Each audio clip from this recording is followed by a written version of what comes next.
Ligation of many of the cell surface receptors that recognize pathogens leads to phagocytosis of the pathogen, followed by its death inside the phagocyte. Phagocytosis is an active process in which the bound pathogen is first surrounded by the phagocyte membrane and then internalized in a membrane-bounded vesicle known as a phagosome, which becomes acidified. In addition to being phagocytic, macrophages and neutrophils have granules called lysosomes that contain enzymes, proteins, and peptides that can mediate an intracellular antimicrobial response. The phagosome fuses with one or more lysosomes to generate a phagolysosome, in which the lysosomal contents are released to destroy the pathogen. Upon phagocytosis, macrophages and neutrophils also produce a variety of other toxic products that help kill the engulfed microorganism.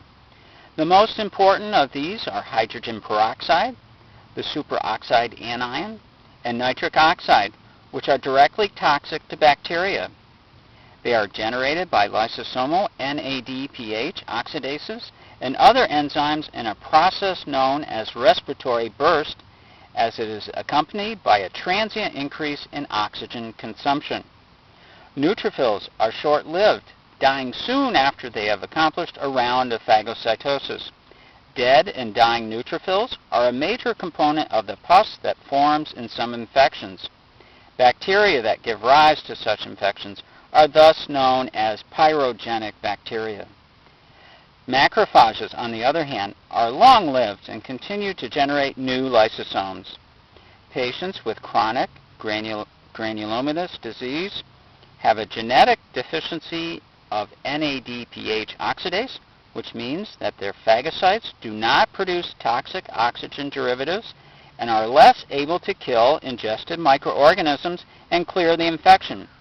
People with this defect are unusually susceptible to bacterial and fungal infections, especially in infancy. Macrophages can make this response immediately on encountering an infecting microorganism, and this can be sufficient to prevent an infection from becoming established.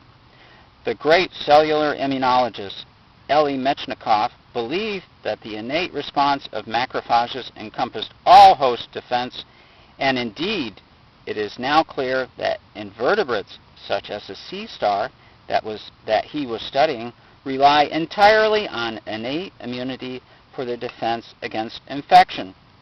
Although this is not the case in humans and other vertebrates, the innate response of macrophages still provides an important front line of host defense that must be overcome if a microorganism is to establish an infection that can be passed on to a new host.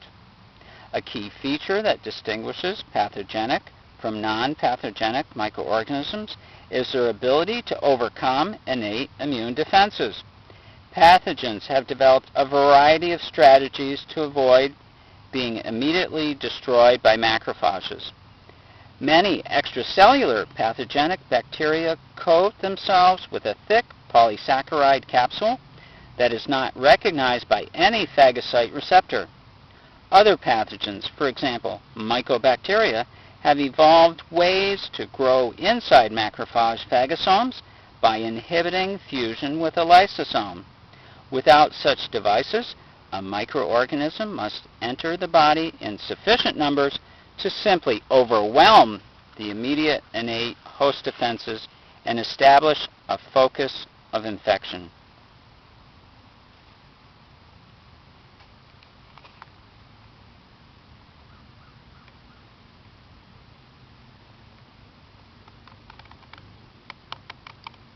Have a great day.